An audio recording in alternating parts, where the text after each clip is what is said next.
Attention all IT consultants. The IT consultancy community of practice is up and running. You can visit the website at sites.indy.edu/ITC-COP, that's for IT Consultancy Community of Practice, and you can attend the first meeting on Thursday, May 8th at 1:30 p.m. in ITC 226. Bound to be a blast. Hello, and welcome to Behind the Screens, IT at ND, the podcast that takes you behind the scenes of the IT solutions consultants at the University of Notre Dame. Here, we explore the challenges they face, the innovative solutions they provide, and the tips and tricks that can help you make the most out of your technology. I'm Krista, Manager of IT Marketing and Communications in the OIT. And I'm Scooter, Director of Information Technology for the College of Arts and Letters. We're thrilled to have you with us today.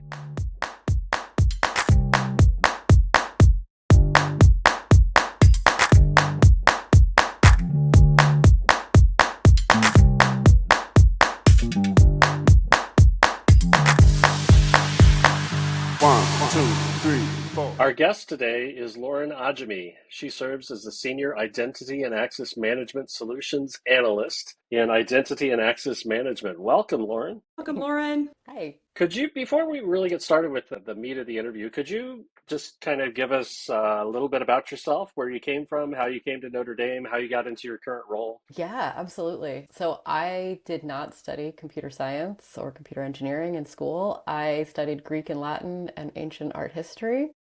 Fascinating. When I graduated from college, I was like, what even do I do with my life? So I tried going to grad school for Greek and Latin and discovered that that was not the path for me. Did fine, but did not enjoy it. So I took a few years and just worked different things and then went to library school. So I got a master's degree in library science. Cool. And when I was graduating from that program, I interviewed for a job at the Hesburgh Libraries at Notre Dame and got offered a job and came here and was a librarian here for almost 10 years. What? Wow. Yeah, so I didn't know that. Yeah, Wow. it was great. It was really fun. I got to work with a bunch of cool people, and I did a couple different things. I started by managing the library's online books and e-journals and the platforms that manage that. And then I sort of transitioned more into just managing those digital platforms and the software. And then I spent a couple years managing a small team of people who they were product owners for the library website, the online archives site, a number of different digital platforms. And then as we were sort of coming out of COVID, I needed a new challenge. And there was an opening here in identity and access management. And it was a really natural fit for me. It feels a little bit like the team took a bit of a jump to get me on board because this is not my background, right? But I'd worked with them in the past and I'd done similar kinds of things in the library as I do on the team now. And it's been awesome. It's been a really fun new thing for me to do for the last few years. I would have had no idea that you were relatively new to identity access management. You seem like a very natural identity access manager. You know, so that's crazy. There's so much overlap between what I did in the libraries and what I'm doing now. Okay. Yeah. In terms of like, because one of the platforms I managed was essentially an access management platform in the libraries for the like online content from the library, right? And so managing groups and thinking about who has access to what and what the licenses say and all of those kinds of questions that we ask in IAM were already ones that I had been asking when I was in the library. So yeah, okay, got it. Yeah. That's awesome.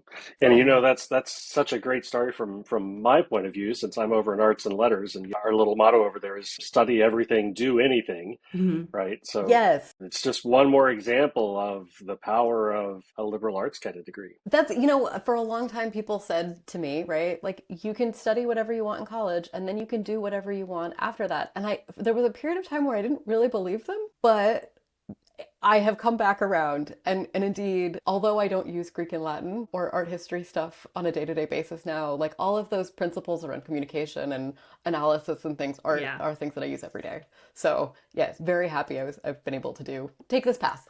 That's great. Yeah. Very cool. So one of the biggest things that I think a lot of us associate IAM with is presently our password management and things through Okta and all of that good stuff. So the first thing that we have on our list here is talking through 1Password.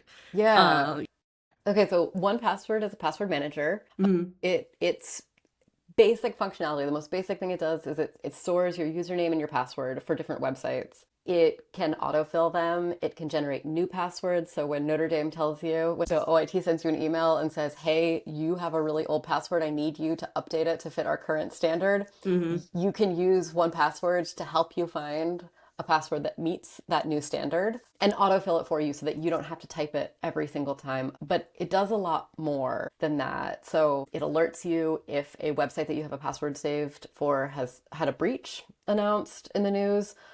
Remind you to go out and change that password and review your account, make sure it hasn't been compromised. You can save other information in 1Password, not just passwords and usernames, but credit card information, bank account information. I keep my scans of my passport there so that when I need them, I have access to them. What's great about 1Password is that it's accessible from the different devices that you use. So I have it on my work computer, I have it on my personal computer, on my phone, and I can be kind of a spacey person. I don't remember things well. And so having that information with me all the time wherever I am has been so useful to me. There's features for multifactor authentication. So one of the features that I use the most is the Google Authenticator integration in 1Password, which lets me use Google Authenticator from 1Password, which means that like if I get a new phone, all I have to do is set up 1Password on my new phone and I can still MFA to all of my accounts. I don't have to like reset up Okta Verify, for instance, or some other kind of authenticator. It's just there waiting for me. That's awesome. Autofill my password, autofill my 6-digit code, and then I'm like into my accounts. All the stuff. All the stuff. It all lives right there. And we have a subscription for everyone on campus. So as a faculty member, a staff member, a student, you can sign up for this. You can use it for your Notre Dame stuff, but you can also use it for your family, for your personal items. So for your Netflix password, for your own credit cards, right? Like that are totally separate from Notre Dame. It all lives in your own personal vault. We have no access to it. You get to manage that. You get to share it with people in your family who are entitled to use those same passwords, those same credentials, or that same information, right? Like your home, the little code on your door, you can share that with your parents so that they can get into your, if you want them to, right? Like you don't have to if you don't want to, but right, that's the sort of thing that you can share with people so that the people that you work with, right, the people that you in your family, you can get all of the things that you need together. Yeah. Well, and I've heard about people using that for like a nanny or a babysitter or something, that they might build a little miniature vault that has the door entry codes and might have the Wi-Fi password and a handful of other things like that they might need. Maybe you store phone numbers of the parents in there too, or whatever other information they would need. Yeah, I mean, if you need to share the Disney Plus login information so that like as the kids are trying to watch Bluey, like it doesn't load, they can fix that without having to call you. Yeah, that's absolutely. Awesome. Yeah. That is awesome. That's great. So within IAM, oh, sorry, go ahead, Scooter. I was just going to ask one follow-up thing here. Yeah. I know I love 1Password. I'm a huge advocate, and I love it, using it for my own stuff at Notre Dame and my own stuff at home too. But my team uses a shared vault, and I wonder, we found it very useful, but I wonder if you could talk to us a little bit about what shared vaults do. Sure. So a shared vault is a vault, a set of credentials, right, that more than one person has access to. You can add and remove people as they join and leave your team to that vault so that they have all of those same credentials that they might need. So, for Krista's team, right, you have a Facebook account that you manage and an Instagram account, and I don't know if we have a TikTok or what other kinds of accounts we have. Not yet. Not yet. Yeah, who knows what's happening there, but you can keep those credentials there. And not only can you keep the username and password there, but you can also, for many of these services, have an MFA factor, right? So if you're trying to get in, you don't need to text Krista and be like, Krista, you're getting a code to your phone. Can you give that to me so that I can enter it so that I can log in? Like you can just use that Google Authenticator feature from within 1Password so that when Krista logs in, she's got it. But when Lynette logs in, she can also use it right from there as well. That's awesome. It is awesome. And we have a couple use cases too of people setting up shared vaults where one person actually doesn't have access to a set of credentials. So what they need to do to get them is to call someone. So this is like a separation of duties kind of thing for the AWS team. This is like a little bit different than what you might do for something like Facebook or Instagram, but for certain like highly sensitive services where you want to have separation of duties, you can set it up so that anybody else on the team can access that MFA, but you're the only one that can't. This is something that our cloud platform services team does, which is sort of a different side of it, but a really useful one because they don't need to have access to an office phone. They don't need to enter personal cell phone credentials. They can still use that integrated MFA feature. So it sounds like there's a ton of versatility for teams and, anyone who has to deal with sensitive data handling or shared passwords. What would be interesting to know about is, all right, when I first started with the university, 1Password hadn't quite launched yet. It was actually part of like my interview process was like, how would you market this? And I would love to know a little bit about the behind the scenes of the conversations that you guys had when talking about different tools, how they would be used for the OIT, but then also does that translate to, and if we could get everyone to use it, that would be the even bigger plus. Yeah, so we know that lots of people have different kinds of practices around sharing passwords. And what our main goal was to make authentication more secure and easier, right? And so we knew that a bunch of people on campus were already using 1Password on their small teams. Like arts and letters may have been one of them. I don't remember, but athletics had an account and investments had an account, but they were all disparate. And so, if somebody from one team was working with somebody from another team and they needed to collaborate in a vault together, they essentially were using two licenses, right? So we wanted to be able to consolidate as many people on campus to a single tool to be good stewards of university resources, to make collaboration between teams easier, and to provide an easy-ish to use tool for those people who didn't have a tool yet, right? Who were using things like a Google Sheet to share passwords, right? Right. Yeah. Right. We know it's happening, right? Yeah.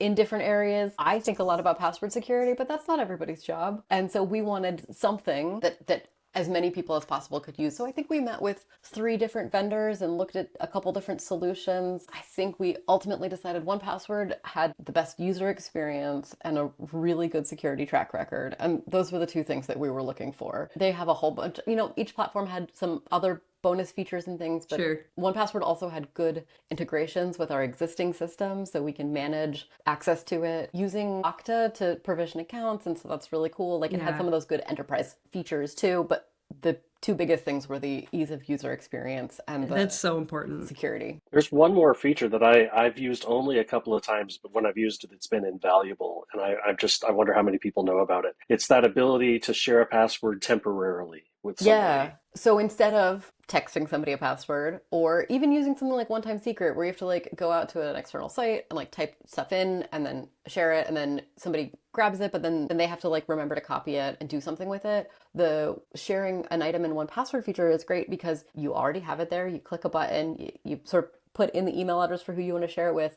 And then when they open it, they can also save it to their account as well so that they can get back to it again and they don't have to ask Scooter again, like, please share it again. I forgot to copy it, because they can just do it straight from there if they're already using 1Password. And it's super secure. It's not like sharing something in a text message or in an email, but it's almost as easy as doing that. Yeah. So yeah, it's a great feature. It was very simple. It was great, easy to do, and it doesn't come up a lot for me, but when it does, it was a lifesaver. It was Absolutely. Great. Can I share a story about my personal use of 1Password? Please do. Yeah. Okay. So I started using 1Password before campus had a subscription. It was a number of years ago, maybe like 5 years ago. I frequently got locked out of my accounts, and one of the kinds of accounts that I got locked out of most frequently was my B account. And so I had no idea what my retirement plan looked like. I had sort of set it up when I started at Notre Dame, and then every time I tried to go in to find out more about what was going on, right? Like what do I have? Yeah, because they send you emails all the time. Like I got locked out every single time, and like you have to call them to reset your password, and I didn't want to call somebody. Like I would never do that. So I could not. It was basically like I was like, well, I can't deal with this. Well, too bad. After I got 1Password set up, I finally like recovered my account and set it up. And since I set it up, I've been able to like actively review my retirement account, and like I've been able to change how the money there is invested and review periodically like what am I looking at. So in many years when I'm like hopefully able to retire, I'll have a better sense of like actually what I have. It was really a big deal for me, and like I know millennials talk about like adulting, but this was like a big adulting step for me. Totally. To actually be able to like see what I have, like what it's going to look like in a couple years. For How sure. can I Yes, the be retirement portfolio. right? Yes, like Totally. it was 1Password was the thing that like let me take better steps to manage my financial future. Nice. And it seems like such a small thing, like it's just a password. You can just remember it. But like I can't just remember Mhm. 150 different passwords and usernames. And so I encourage people to use 1Password for work, but I also like especially encourage you to use it in your personal life. It has been really, really helpful for me to actually be responsible about those things that I need to be as an adult. Yeah. It's a good spot to put a bunch of digital asset type thingies. Yeah. I've talked with other people about this too, but my partner and I have things like our kids' social security numbers, Yep. and like, certain account information for them or other like our health insurance plan information is in there and shared with both of us so that if he has to take the kids to the ER, he's got all that information. I have all that information. If I need to take the kids to the ER, like we can both be fully engaged parents and Hmm. not have to rely on just one or the other of us to just know these things, right? Right. Constantly texting each other screenshots of private Yeah, information. exactly. Right, exactly. And like, it's good for the kids to have two parents who can both take care of them, and it's good for us that we can trust the other person. They just have what they need. And so in terms of like domestic division of labor, it's been a really helpful tool as well. Yeah. Yeah, like you say, fully actualized adulting. Yeah, Yeah. exactly. And like when I was an 18-year-old, we didn't have this many accounts and things to worry about, right? Hmm. Like my parents didn't have to do this kind of thing, and so I didn't grow up learning about the tools to manage this part of 21st century adulting. But it's a really important one for me. All right. So one thing that people got good and comfortable using, I think, was SMS for their MFA. Yeah. And we're trying to tell folks not to do that anymore. And maybe talk a little bit about why that is, and have we seen less usage of it? Yeah, those are good questions. Okay, so I'll start by saying I think one of the reasons that we have seen so much use of SMS as a MFA factor in the past is that it's just so easy, right? You enter your phone number and then you get a code and then you put that code in, and that's 100% of the setup that you need to do. And we definitely recognize, like, I used it for years because it is really, really straightforward to set up. So one of the challenges I think we're going to see going forward is that some of the other options are just not as fast to set up, but they are more secure. So there's two big problems with SMS. One is something that we don't see, I think, as much, but SIM swapping. So, right, somebody else can like snag your phone number, and it's happening out in the world. I don't know that we have cases of it happening at Notre Dame. We may not, but that somebody taking your phone number away from you and then using it to log into your account is something that definitely happens out there. So that's one vulnerability. The bigger one is that if you have something that you can easily share with somebody else, they can ask you for that and you can give it to them. And so what we have seen more frequently on campus is people getting phishing emails that have a link, and that link takes you to a page that looks just like our Okta. People will enter their username and their password there. Cool, because it looks just like Okta. That's relaying the username and password to somebody else rather than sending it to Okta. Then the next screen that shows up says, okay, you're going to get an MFA challenge. Give me that code. And then when you type that code in, they can then use that to actually log into Okta for you. And because they've been able to enter your username and enter your password and then click the like send me a text message button when they're using the information that you've been sending them through this website that looks like Okta. That's been a really successful way for people to gain access to Notre Dame accounts. And to some extent, something like Google Authenticator, where you're entering a code, or Okta Verify 6-digit codes, those are still vulnerable to that kind of attack, but they're not vulnerable to those SIM swapping attacks. So they are better, but we want to move people to phishing resistant factors as much as we can. So Okta FastPass, YubiKeys, passkeys, other things that are device bound that nobody can ask you for a 6-digit code either, like on the phone or by text message or in what looks like our Okta site, right? They can't encourage you to put that in there because the way that these device bound authenticators work is that they're checking a number of things. And if all those things don't check out, you can't grab a number to give to somebody else. And so they do prevent that kind, or there are still people out there who can compromise all sorts of things, but they are resistant to those phishing attempts that SMS has been very easy for people to get from other people. Right. Yeah.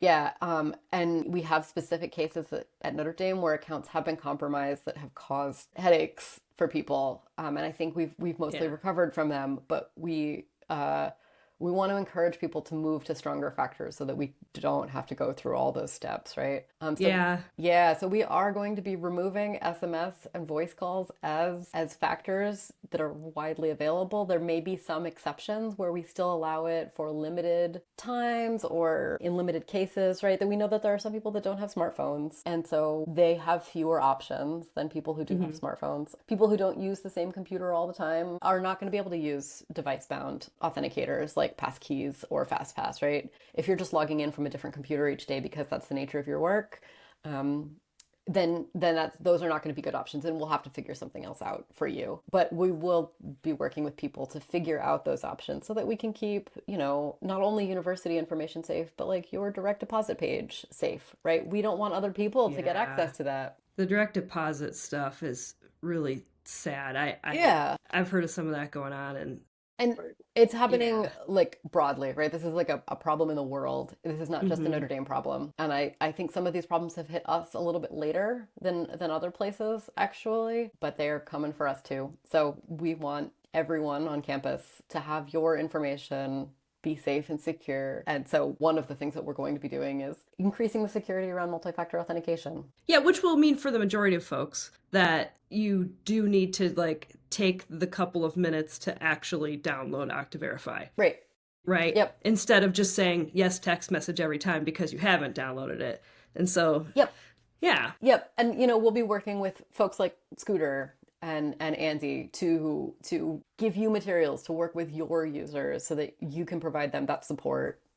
But just like you've said, and like I think all of us here can attest to, once you have Okta FastPass working, it's just so seamless and it's so easy that I almost grate now when a particular site, usually a personal site I'm going to or something, says, "Let me send you a code," and I'm like, "No, I don't want to get my phone out of my pocket. I don't want to do I just want to do my Face ID and be done." Right. Yes, so.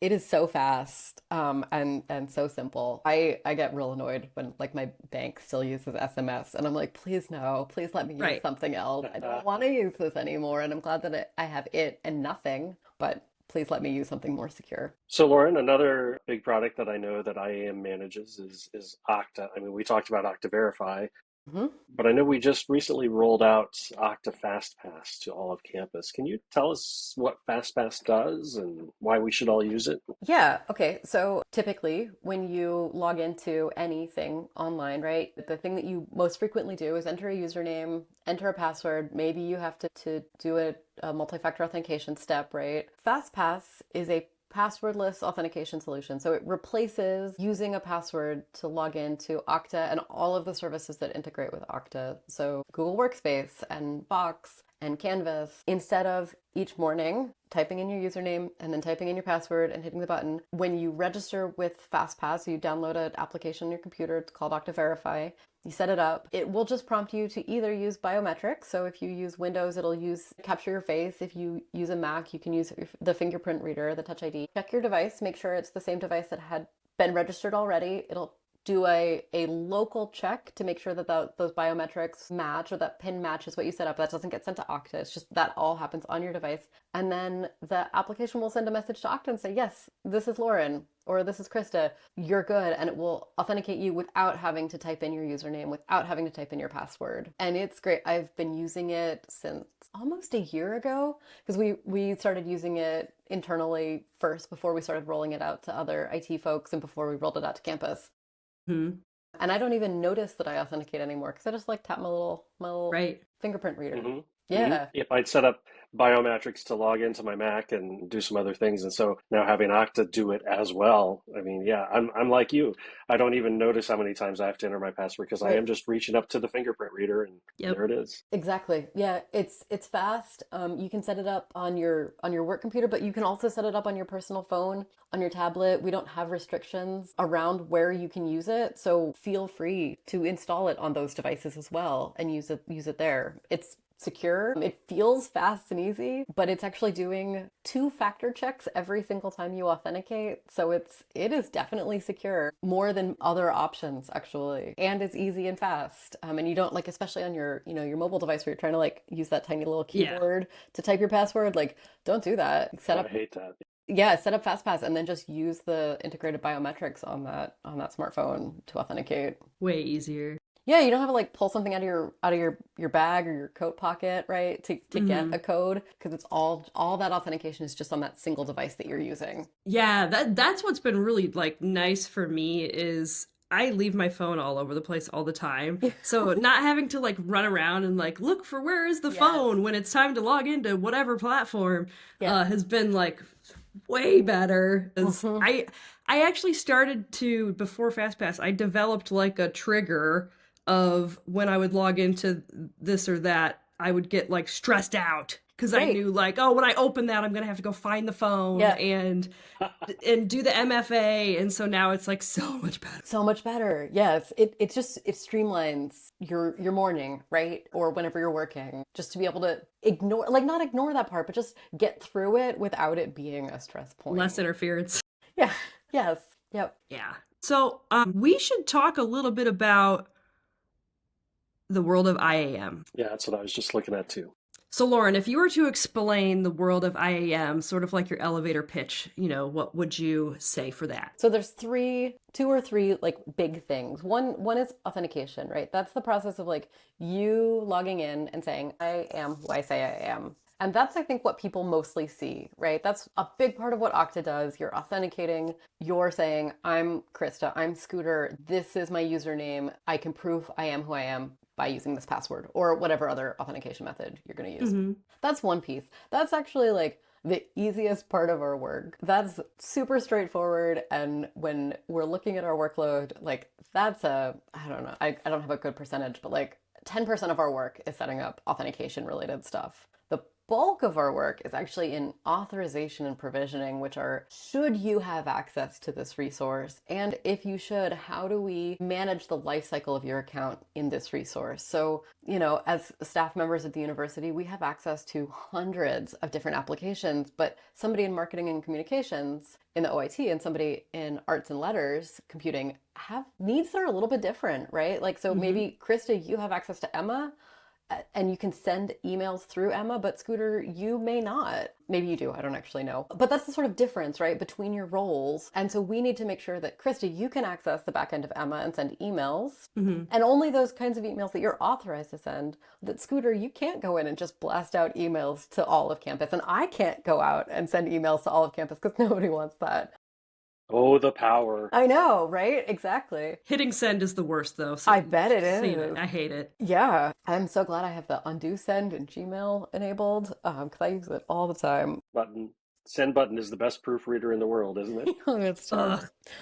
So that's where we spend so much of our time actually, is working with service owners and admins to really tease out like who should have access to this new service, right? If we're bringing up Monday.com for a unit on campus, like, does everybody need full viewing and editing rights? So are there people that should just be able to go in and view things but not add new tasks and cards? Is this a subscription that all of campus can access and we have enough license seats for everybody? Or do we need to have a request process for this? And once we get that sort of figured out, like, how do we send account information from Okta to that end system? How do we change people's accounts when, you move from the libraries into the OIT? What needs to get updated and where? That's really the meat of our work. And it's pretty invisible in the best case scenario. It all just like works and it's smooth. Yeah. And as you transition from one job to another, your access gets updated. As you leave the university, your account gets deactivated, not only in Okta, but in other systems as well. So we're not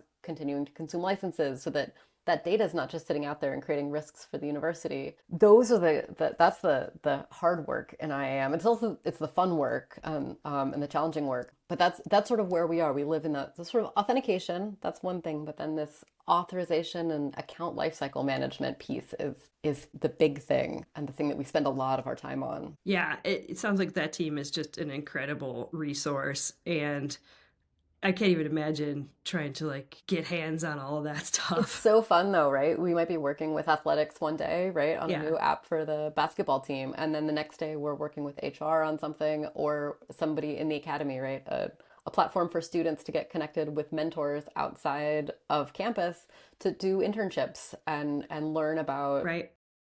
jobs out there in the world. It's really, really a great view into the work of the university and all of the different kinds of things that are happening on campus. Right. Yeah. Yeah, I imagine in that way, it's a lot like, the kind of work that our consultants do because they're all always out there talking to the end user. They're uncovering lots of new projects, seeing lots of new things. And I mean, you and I would imagine like InfoSec, all it gives you a really great platform to stand on to see what's happening across the entire university. Absolutely. And we work, a little bit less with those end users. We work so much with the Hmm. consultants Yeah. that they are so valuable to our work because they know the IT side of things, but they also know in much more detail the kinds of things that their constituents need to be able to do, right? Their clients, they have a good sense of how, folks in the main buildings work differs from the trainers in athletics, right? So different, but they know that stuff and they can help us make sure that the work that we're doing lets them do their work. Okay, so we talked a little bit about the consultants. So how can embedded IT staff make life easier for IAM?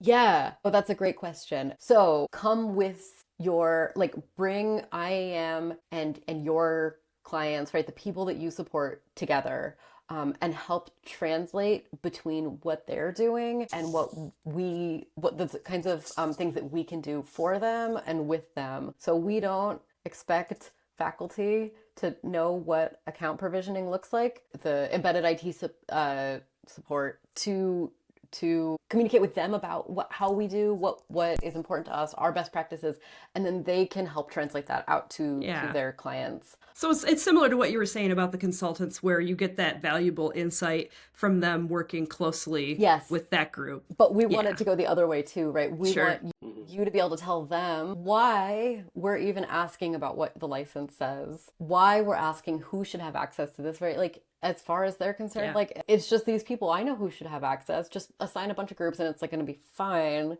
But from our perspective, we need to have that assurance. We need to know which groups. We need to have more details, and the embedded IT support can help us communicate that with them and go back and forth a little bit to make sure that we're all on the same page. We have, we work in this stuff all day, every day. We don't expect other people to have to, but except you all, Scooter, we do expect you to understand. Well, right. I mean, how many faculty members, understand the principle of least privilege? Let's start talking to them about that. And watch their eyes glaze over, right? Exactly. But we can expect you not to glaze over at that, and that's to right. figure out the best fair, way to communicate. That is not our expectation. We don't expect the faculty to want to know that, but it is important to their work, and it is, and to the university, right? Security is a big deal. Mm-hmm. And protecting university assets, right? Some of the things that we see happening at other universities with research data getting compromised, or there being ransomware attacks on research data, like, we don't want that to happen at Notre Dame, and we want to make sure, and that's something that I think the field staff can really help us communicate with researchers, students, staff members. So, Lauren, could you talk to us a little bit about, we've seen some big projects coming to fruition recently. We saw the implementation of 1Password. We've seen Okta FastPass and Okta Verify and some other things. What's next? So we have a whole sort of slate of projects around something that we're calling trusted access. So you might see, if you read tech news, something called zero trust. And we don't want to use that term here on campus because it doesn't sound nice. It doesn't give people the right impression. So trusted access is the phrase that we're using here on campus. And what it means is that we want the right people to have access to the right things at the right time and in the right context. So if we see that somebody typically logs in to some sensitive service, right, from their office, from a campus IP address, from on campus, they use their Mac, and then we see that somebody is trying to authenticate with their username and password, but from a wildly different location on a different kind of device, we may throw up some flags there and say, hey, like, I don't think this is actually you. I don't think this is the right person. We want to continually evaluate those authentication attempts, but also the authorization, right? If your job changes, we want to reassign your access and make sure that you're in your new position, have access to the things that you need there, but not the things that you needed in your old job. And so the Trusted Access program is going to be a whole bunch of projects to make sure that we're evaluating device security, authentication attempts, authorization, and doing it as dynamically as we can. So we'll ask people to evaluate the people on their team, like, do they all still need access to the service? They haven't used it in 6 months. It seems like maybe they don't, and so we should revoke that access so that if their account is compromised, their account can't be used to access this thing. We'll be working closely with networking, information security, the endpoint management teams, the communications team. Like, a lot of this, some of it's going to be technical work, but a lot of it's going to be communicating with end users about what's changing, what the principles are that we'll be applying, what we'll be asking them to do to help us keep university assets secure. We don't want student data to be compromised. We don't want research data to be compromised. Yeah. Financial data, right? It's really important, and we want to keep it secure and make people's lives when they are authorized to use it easy, right? We want you to be able to access it quickly, do your work, and not run into roadblocks, but we do want to throw up roadblocks for other people who shouldn't be accessing it. Sure. And so I think we've probably got 4 or 5 projects slated to start over the next year or so. We're in the middle of a consulting engagement with a third-party company that works with organizations, especially universities, on trusted access or zero trust initiatives to help identify the areas where we can get the most impact from our projects, right? So where should we start? What are things that we can leave off for a few years? We don't need to do right away, so we can focus our resources. But I'm really excited. There will be a number of changes coming for things on our side of things, infrastructure changes, but they'll all be sort of moving us into a good direction for the future. Yeah, so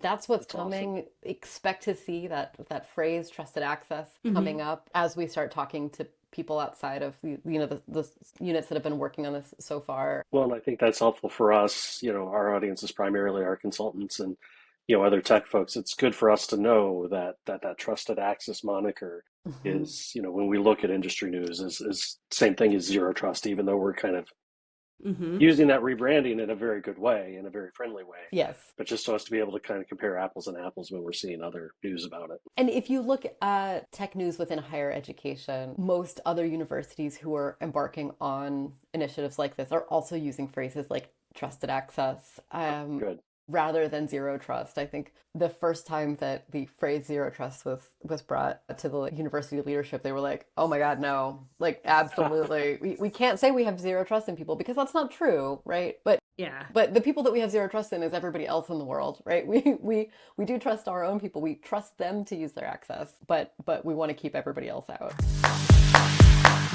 Okay, it's time for Consultant Quirks, where we ask our guests a few rapid-fire questions. So, Lauren, as a trained librarian, what book would you recommend everyone read and why? Okay, so the first one that I've been recommending for like 2 or 3 years, 2 years maybe now, is a book called Lift Off. And it's a book about lifting weights, and it's fantastic. It's like a sort of couch to 5K kind of program, only it's like a couch to barbell program written by a personal trainer who was an engineering student, I think, at Columbia, and then a science journalist, and now is a trainer. And it's so good. And I just said, like, if I were going to be something, like, I wouldn't do anything in sports, but lifting weights has been amazing. And it was like the perfect introduction to like how to get started and not like hurt yourself while you're doing it. Really good. The other book, and I'm going to blank on the title real quick, but it's a book about cooking. It's not a cookbook, but it is also a cookbook. Shoot, what's it called? Cooking at Home, or How I Learned to Love My Microwave.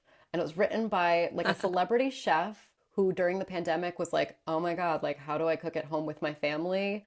And it's about like the theory of flavors and cooking, not just recipes and not just following recipes, but really thinking about how foods come together to make something delicious. Yeah. And it's a conversation between 2 chefs, and they talk about their differing philosophies around cooking and the different flavors that they like to use and like what tools are helpful in the kitchen. And it's just It's a beautiful book. It's almost like a coffee table book. I keep it with my cookbooks, but yeah, it's wonderful. That's really cool. Yeah, like all those theories, how they come together and what makes stuff work. Yeah, so those are both like nonfiction. Mm-hmm. And I read a lot of fiction, but those two books are like just have changed like sort of the way that I see things in the world. It's awesome. So we talked a little about, when you were talking about Liftoff, you mentioned that you wouldn't do anything athletic, not an athlete. No, so not an like athlete. If you weren't in IT, what job would you have? Yeah, so obviously I could be a librarian. I thought for a minute about going back to school to be a nurse. Actually, yeah, just before the pandemic, I was like thinking like I need a new challenge. I need something different. And medicine is really fascinating to me. So I was thinking like advanced practice nursing, maybe like very cool midwifery or like being a nurse anesthetist or critical care surgery, something like I don't get grossed out by blood and stuff like that. And so, I don't know, infectious disease, something, but it's all really fascinating to me. And so ultimately decided not to do that, but spent a lot of my free time reading about medicine and stuff like that. Yeah, it's real fun. What a cool jump. Yeah. Wouldn't it be cool, right? And also like a ton of work, and the amount of education that I would have needed to redo was a huge barrier. So I just read about it now. Yeah, well, I mean, it's got to make reading all that more fun, Oh, yeah. Because you're so interested in all those topics. Real cool stuff. Yeah. Yeah, for sure. All right, so what was the last TV show you binge watched? Okay, so I have been binge watching Selling Sunset. It's about real estate agents in Los Angeles and that area. And it is a guilty pleasure TV show. Just before that, I watched The Crown, and that felt like, I was like, oh, look at me, like I'm learning history, this is great. And then I slid straight from that into Selling Sunset, and it's like drama. That's hilarious. And I love it so much, and it's a nice distraction. Everything else in the world for me. It's always sunny, and the houses are huge, and they, have bedrooms that are the size of the entire upstairs of my house. Yeah. It's a completely different world. That's right. Really fun for me to watch. Just like unbelievable stuff. Right. Yes, exactly. Like this is not even real, but and it's like quote reality TV show, right? Mm-hmm. But that's what I've been binge watching lately. Nice. Yes. I did not expect you to say that. It's so fun. And I have a friend who is also like, she's another librarian turned IT person, and we have very similar tastes in television. And she also watches Selling Sunset, but then, in her day-to-day life is a serious person who does serious things. And then we can talk about all that drama. And it's great. Yes, it's very fun. Yep. Gotcha. That's cool. Great. Hey, well, thank you so much, Lauren. It's been a real pleasure chatting with you. Thank you for having me. And I guess for people who are listening, please reach out to IAM so we can come talk with you. We love talking with people across the university about what you're working on and how we can make your lives easier and more secure. And we would be more than happy to come chat with you about our projects that we can work on together. Yeah, we really appreciate the easy approach that you bring to it. It's a joy working with you for sure. Thank you. And hearing so many times in this interview, you've talked about easy, making it easy for the consultants, making it easier for the users. And I know that's not necessarily the first thing that's top of mind for people when they think about IAM, not Okta, just on our campus, but in general. Right? No, it's not. But I think authentication and authorization can be fun. And it can be easier, but we need to be able to work with people outside of our team to make that happen. Yeah. Wonderful. Thank you so much. Yes, thank you. If you've got someone you'd like us to interview, just email those ideas to btspodcast@nd.edu. And if there's anything else new, exciting, or frustrating, or inspiring happening in your IT consultancy world, please share that with us too. We would love to hear your insights and ideas. Next time we'll speak with Lisan Smith, IT Solutions Consultant serving Indie Studios, Enrollment, Racklin Murphy Museum of Art, the Snite Research Center, and the Grad School. Until then, thank you for listening. Thanks, everyone. Signing off from behind the screens, IT at ND. Stay tech savvy, Notre Dame.